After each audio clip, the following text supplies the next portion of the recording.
Hello students, brilliant study points में आपका स्वागत है। और आज हम आप लोगों के लिए लेकर आए हैं सीरीज का अगला पार्ट, यानी कि 5वां पार्ट। और आज हम आप लोगों को इक्वेशन को प्रूव करके दिखाएंगे, यानी कि इक्वेशन निकाल कर दिखाएंगे। हम लोग मोशन इन स्ट्रेट लाइन को देख ही लिया है। अब हॉरिजॉन्टल और वर्टिकल मोशंस पे हम कुछ बात करेंगे। तो इक्वेशन हमारा जो बनेगा वो दो तरह का होगा, एक स्ट्रेट पाथ और दूसरा प्रोजेक्टाइल पाथ। तो आज हम लोग स्ट्रेट पाथ पर चर्चा करेंगे, उन सारे इक्वेशंस को प्रूव करेंगे। अभी तक आपने 9th में graphical method, geometrical methods prove कर लिया है, हम उसको नहीं करने जा रहे हैं, वो आप पढ़ चुके हैं। हम चूँकि हमारा सीरीज भी जैसे आप बोला है तो आप देख रहे हैं तो पढ़ाया गया और उस व्यू से आप भी पढ़ रहे हैं कि IIT व्यू से करना है, नहीं करना और प्लस कोर्स भी करना है, IIT व्यू भी करना है। तो ये दोनों जोड़कर अगला जो उसका प्रूफ है, जिस प्रूफ के द्वारा हम इक्वेशंस को प्रूव करते हैं, वो क्या है? Calculus methods. और उसी मेथड्स का आज इस्तेमाल करेंगे और हम उनको प्रूव करेंगे। तो आइए देखते हैं इक्वेशन ऑफ मोशंस, जिसमें आज हम लोग equation motion in straight line पे करेंगे, जिसमें अभी हम लोग हॉरिजॉन्टल मेथड्स हॉरिजॉन्टल मोशन में निकालेंगे। तो ये देखिए, यहाँ अभी हमने लिया कि जैसे हम लोगों ने पढ़ा कि कांस्टेंट या यूनिफॉर्म एक्सेलरेशंस के टर्म्स में हमने पढ़ा कि कोई ऑब्जेक्ट यूनिफॉर्मली मूवमेंट में कब होती है? जब इक्वल टाइम इंटरवल में इक्वल डिस्प्लेसमेंट या इक्वल वेलोसिटी चेंज होता है। इक्वल डिस्प्लेसमेंट चेंज हो रहा है तो स्पीड यूनिफॉर्म है, और इक्वल वेलोसिटी चेंज हो रही है टाइम टू टाइम, तो क्या है? एक्सेलरेशंस यूनिफॉर्म। तो कांस्टेंट या यूनिफॉर्म एक्सेलरेशंस के व्यू में हम देखें तो हमें ऐसा मिलेगा कि हमारा जो पहला टॉपिक है, उस टॉपिक से हमने लिया कि ये जो जितने भी अब हम बातें करेंगे तो दो ही तरह की बातें होंगी इस मोशन में, कि एक तो स्ट्रेट लाइन है तो स्पीड कहीं बोल जाए या वेलोसिटी बोल जाए, ये दोनों में कोई फर्क नहीं पड़ेगा, क्योंकि स्ट्रेट लाइन में डिस्टेंस और डिस्प्लेसमेंट दोनों इक्वल होते हैं। ठीक है, तो अब यूनिफॉर्मली एक्सेलरेटेड मोशंस में हम लोग वर्क करेंगे तो यहाँ सारी वेलोसिटी ही होगी, इनिशियल होगा, फाइनल होगा, बट सारी वेलोसिटी ही होगी। तो चलिए, ऐसा मान लिया कि कोई एक ऑब्जेक्ट है यूनिफॉर्मली या कांस्टेंट एक्सेलरेशंस के साथ, ये है उसका, ये कांस्टेंट मान लिया है यूनिफॉर्मली में, तो रिमेन कांस्टेंट माना गया है। और ऐसा सपोज कर लेते हैं कि जब टाइम t1 0, यानी कि जब हम ऑब्जर्वेशन स्टार्ट किए तो t1 0 से पर वो u था, उसकी वेलोसिटी क्या थी? u थी। लेकिन टाइम जब t हो गया, t ले लिया फाइनल, यानी कि t1 0 और t2 t ले लिया, उस वक्त इसकी वेलोसिटी v हो गई, यानी कि इनिशियल वेलोसिटी u और फाइनल वेलोसिटी v। उस वक्त का हमारा कैलकुलेशन ये है कि t1 = 0 और t2 = t। तो एक्सेलरेशंस के डेफिनेशंस के अनुसार हमें क्या मिलेगा? dv/dt = ये पिछले वीडियो में हमने प्रूव करके दिखाया था। तो इसका है डेफिनेशन dv/dt, इसको हम और इस तरीके से लिख सकते हैं। ठीक है, तो ये हमारा इक्वेशन मिला। अब ये जो इक्वेशन है इंस्टेंट का टाइम का, तो ये मान लीजिए कि अगर हमने ये पाथ लिया है तो किसी एक इंस्टेंट पॉइंट्स का ये है, किसी भी एक इंस्टेंट का है, ठीक है। और ये कह रहा है कि 0 से लेकर t तक इनका पूरा समेशन करना है। तो इसको निकालने के लिए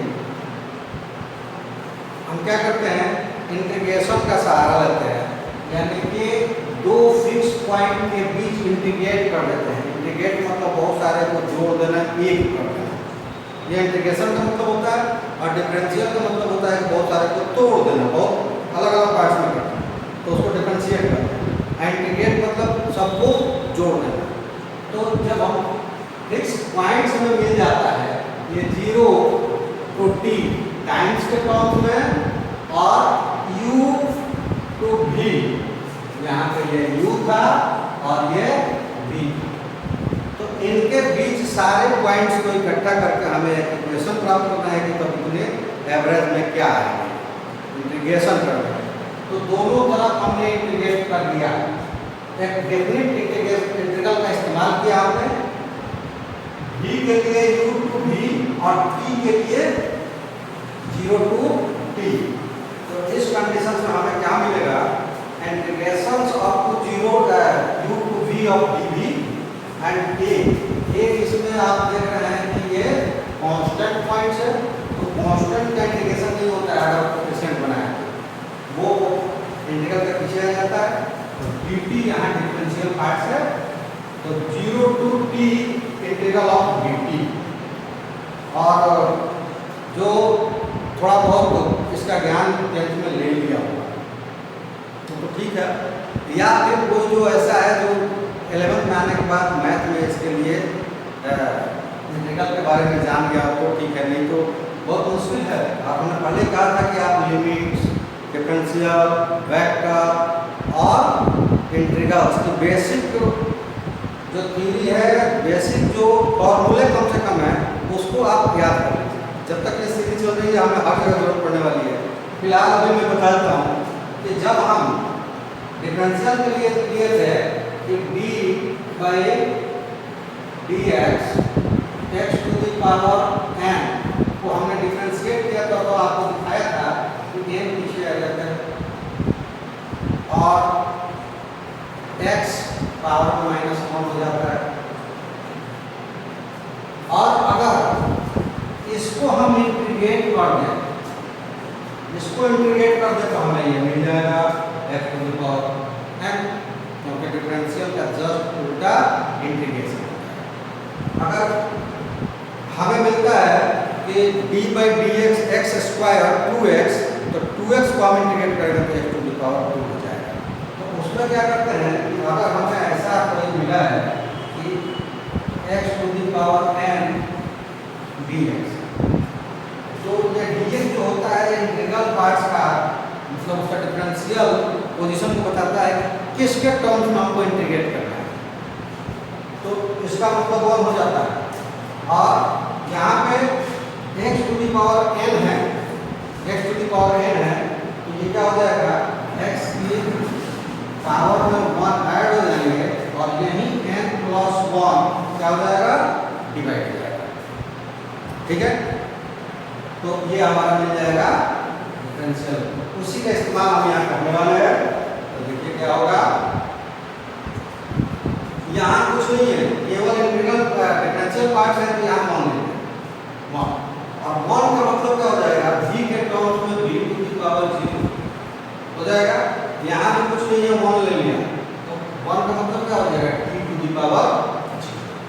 ठीक है, अब देखिए, अब इसको +1 करना है, हमें करना है ना, +1 करना है, तो इंटीग्रेशन इसका तोड़ेंगे तो ये हो जाएगा v 0 plus 1 by 0 plus 1, उधर भी ऐसे ही हो जाएगा t 0 plus 1 by 0 plus, ऐसा हो जाएगा।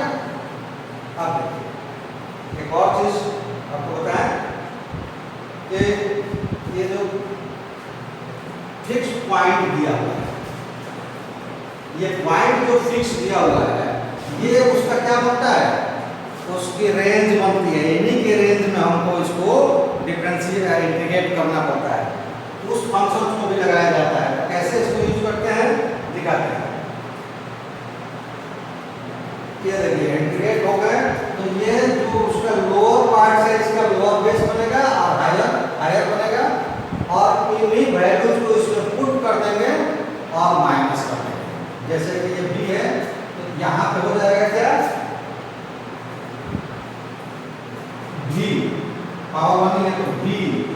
के बाद v की value u, v minus u, और यहाँ t और 0 है तो t माइनस।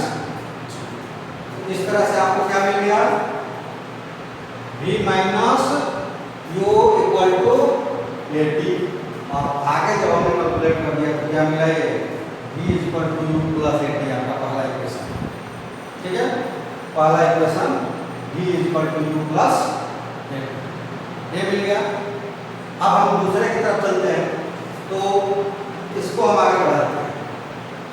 ठीक है, अब इसी पार्ट्स को कुछ अलग तरीके से लिख देते हैं। पिछला वीडियो अगर आपने देखा होगा, पिछली बार जब आपने वो किया तो आपने देखा, पिछली बार जब हम कर रहे थे क्या कर रहे थे, dx by dt equal to b निकाला था। हाँ, तो ये हम उसी चीज को लिख देते हैं। क्या लिख दिया, कि dx by dt equal to u plus a t, कोई दिक्कत नहीं है, b equal to dx by dt। तो अब ऐसी कंडीशन में क्या होगा, ये क्रॉस मल्टीप्लाई कर देते हैं, हमें मिल जाएगा dx equal to u plus a t dt।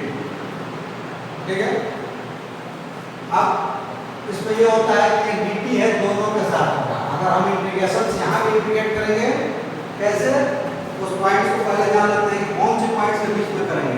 t जब 0 था उस वक्त हमारा जो पार्टिकल्स की पोजीशन थी वो क्या था, 0, x इक्वल टू 0। और जब 0 से t हुआ तो ये 0 टू x, यानी कि डिस्प्लेसमेंट भी 0 से x तक आया है और टाइम भी 0 से t तक आया है। तो इसी रेंज में हमको करना है, तो इंटीग्रेशन कर देते हैं हम उसका। वो क्या मिला, 0 to x dx by 0 to t u plus a t dt। तो dt एक बार यहाँ आ जाएगा, एक बार यहाँ आ जाएगा, दोनों अलग अलग इंटीग्रेट हो जाएगा। तो यहाँ पे कुछ नहीं है मान, तो ये क्या हो जाएगा, u के पावर t का पावर u, और यहाँ पे t है तो देखिए ये क्या हो जाएगा, ये वाला x 0x u t 0t, और ये t स्क्वायर, और यहाँ पे छूट गया है ये 2 है। ठीक है, क्योंकि जब यहाँ t है तो ये हो जाएगा t1 प्लस 1 डिवाइडेड 1 प्लस 1, तो ये हो जाएगा t स्क्वायर बाई 2, तो ये t स्क्वायर बाई 2, और ये 0 टू t। आगे जो बढ़ते हैं देखिए हमको क्या मिल जाएगा, ये हो गया u t माइनस 0 t, और यहाँ पे t square minus 0 square t square half u t, x equal to u t plus half a t square by 2। तो ये हमारा क्या हो जाएगा, x equal to u t plus half a t square, जो दूसरा इक्वेशन आपने देखा था। x जो रिप्रेजेंट कर रहा है वो डिस्प्लेसमेंट को, क्योंकि हमने लाइंस को लिया x एक्सिस लिया, तो वहाँ डिस्प्लेसमेंट हमारा x के टर्म्स में हो रहा है, इसलिए हम यहाँ पे x लिया।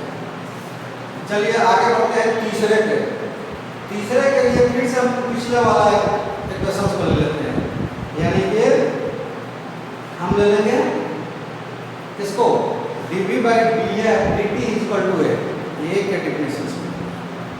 ठीक है, तो उस डेफिनेशन में हम थोड़ा सा चेंज करते हैं।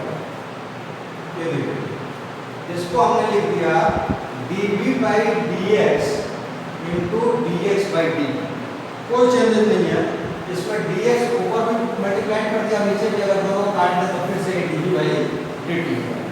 तो dv by dt को ही हमने क्या किया, ऐसा लिखा है। ऐसा क्यों लिखा है ये हमें मिल जाएगा।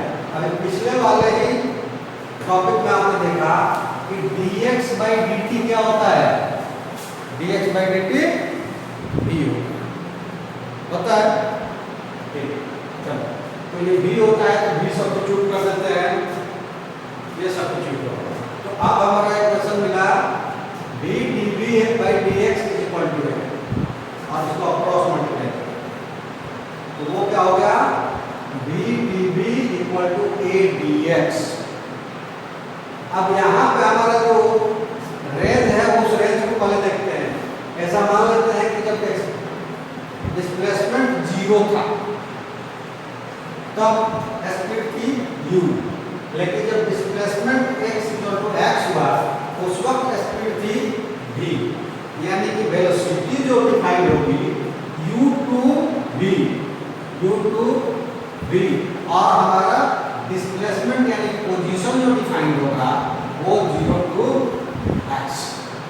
और इसी रेंज में हम इंटीग्रेट कर देते हैं, डेफिनेट इंटीग्रेशन लेते हैं, तो उसमें हमें क्या मिलेगा u v dv, यानी कि range of u to v dv।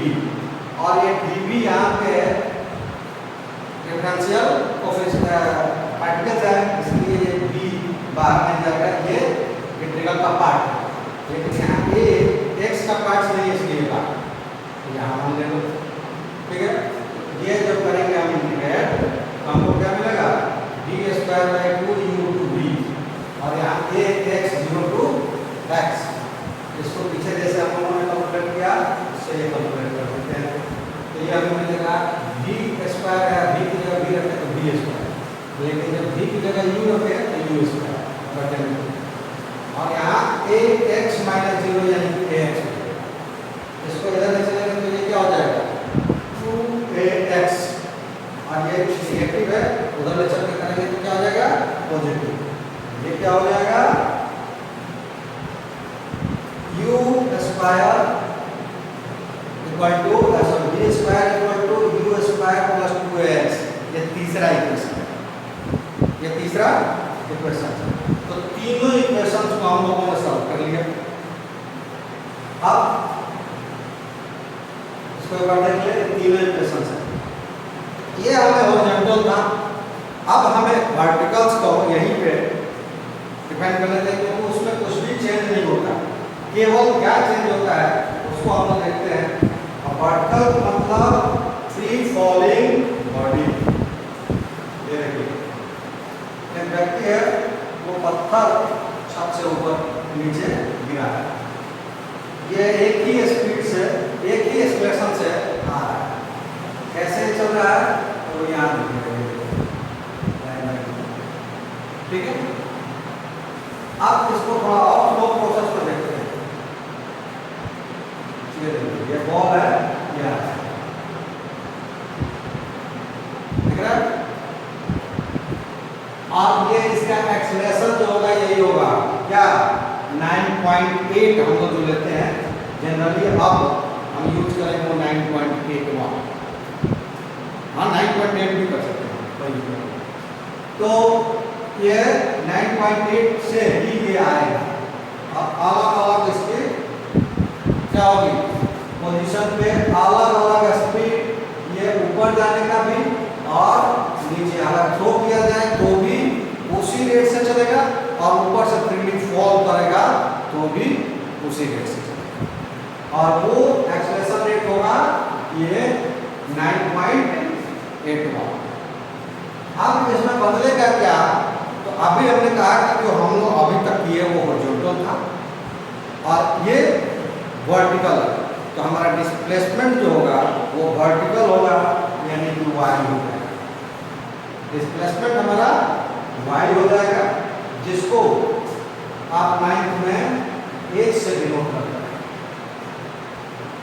a जो था वो g हो जाएगा और ये फिक्स हो जाएगा किसी भी कंडीशन में। आप थ्रो कर रहे हैं, एसेंट जा रहा है चाहे डिसेंट आ रहा है, बाकी कुछ नहीं बदलेगा। t t रहेगा, v v रहेगा और u u ही रहेगा। ये दो चीजें बदल जाएंगी। आप इसको y लिखें या फिर h लिखें, लेकिन एक्सप्रेशन की जगह हमेशा g का इस्तेमाल होगा, वो 9.8 होगा। न्यूमेरिकल में कहीं कहीं आपको क्या मिलेगा 10 मिलेगा, तो वो दिया रहेगा, तो अन्यथा नहीं। तो इसमें अगर इस टॉपिक को हम इस्तेमाल करते हैं तो वहीं हमारा तीनों इक्वेशन बनने वाला है, यानी कि v = u + gp। ये हम ले रहे हैं जब ऑब्जेक्ट ऊपर से नीचे की तरफ आ रहा है, डिसेंडिंग।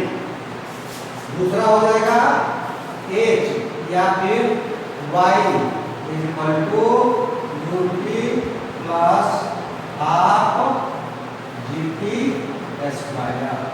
और तीसरा हो जाएगा v square is equal to u square plus 2gh या फिर y। 2gh लिखे, अच्छा है y। अब फर्क क्या पड़ेगा, वो दो टॉपिक पे देखना है। और वो देखना क्या है कि जब वो ऊपर से नीचे की तरफ आ रहा होगा तो जी जो होगा वो पॉजिटिव होगा, तो ये सारे पॉजिटिव में ही रहेंगे। और यू जो होगा वो हो जाएगा 0। नीचे से जब ऊपर की तरफ जाएगा, हम कुछ थ्रो करेंगे नीचे से ऊपर की तरफ जाएगा, तब क्या होगा, तब चेंजेस जो होंगे वो भी 0 हो जाएगा और g जो होगा वो माइनस हो जाएगा। g होगा वो माइनस हो जाएगा, तो g जहाँ जहाँ है वहाँ वहाँ माइनस लगा देंगे। अब हमारा इक्वेशन हो जाएगा v is equal to u minus gt। दूसरा y या h is equal to u2 minus half gt square. और v square is equal to u square minus 2gh या y। y के इस्तेमाल क्या करना है, ये हो जाएगा। अब आप देखो ये 0 हो जाएगा, तब क्या होगा, u is equal to gt, ये बदल जाएगा, हमारा कैसा हो जाएगा, u is equal to gt, क्योंकि ये इधर आकर पॉजिटिव हो जाएगा। और अगर यहाँ अगर बात करें तो यहाँ कुछ भी बदलने वाला नहीं, तो सही रह जाएगा। फिर से यहाँ ये 0 हो जाएगा, तो फिर हमें मिलेगा u square is equal to 2g/2g। तो आप ये देख रहे हैं कि यहाँ इसमें दो कांस्टेंट है, दो कांस्टेंट है, तो y इज इक्वल टू क्या मिलेगा, y is equal to u square by 2g। यानी कि y इसमें क्या है, जब कोई चीज थ्रो करते हैं तो मैक्सिमम हाइट है, जहाँ पर v हो जाएगा 0। मैक्सिमम हाइट के लिए v क्या हो जाएगा, v मैक्सिमम y मैक्सिमम क्या हो जाएगा 0। तो उस वक्त y कितना निकलेगा, जिस स्पीड से फेंकी गई उसके स्क्वायर में 2g यानी 2 × 9.8 से, यानी उसके स्क्वायर को हाफ करके उसमें g की वैल्यू से डिवाइड कर देंगे, तो हमें टोटल मैक्सिमम हाइट मिल जाएगा। ठीक है, तो फॉर्मूला सारा वही यूज होने वाला था, केवल आप कंडीशंस को देखें। अगर वो ऊपर से नीचे की तरफ आ रहा है तो u 0 और ये पॉजिटिव, तो यहाँ पर देख रहे हैं कि u 0 हो जाएगा, तो h is equal to gt, ये कैंसिल हो जाएगा, v is equal to gt, और यहाँ पे ये पूरा कैंसिल हो जाएगा, तो y is equal to half gt square. ठीक है, तो इसमें एक और चीज देख लेते हैं, और वो ये देख लेते हैं, ये याद रखें y is equal to gt square या फिर v is equal to gt।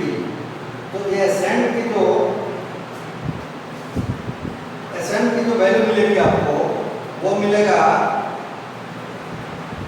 ये था y is equal to gt square. तो p इसमें फाइंड करें तो क्या हो जाएगा, y बाई g स्क्वायर। ये हो गया डिसेंट टाइम। और v से निकाले तो t is equal to v by t।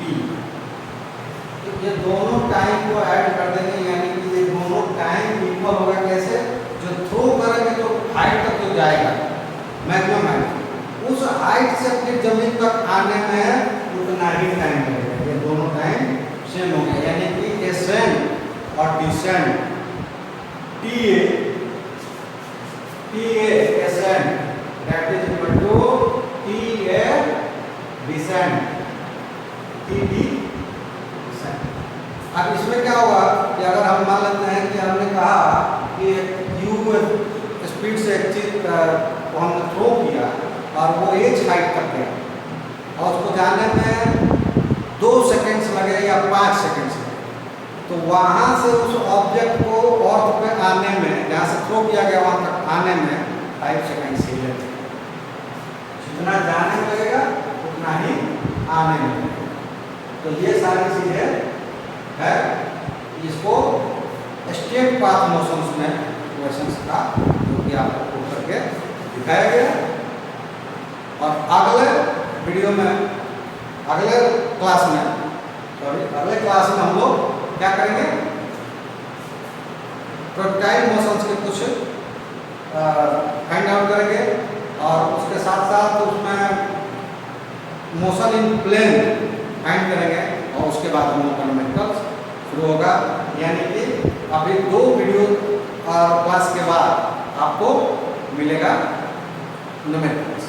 तो आज आप लोग के लिए इतना ही समय का, और आज आप लोगों के लिए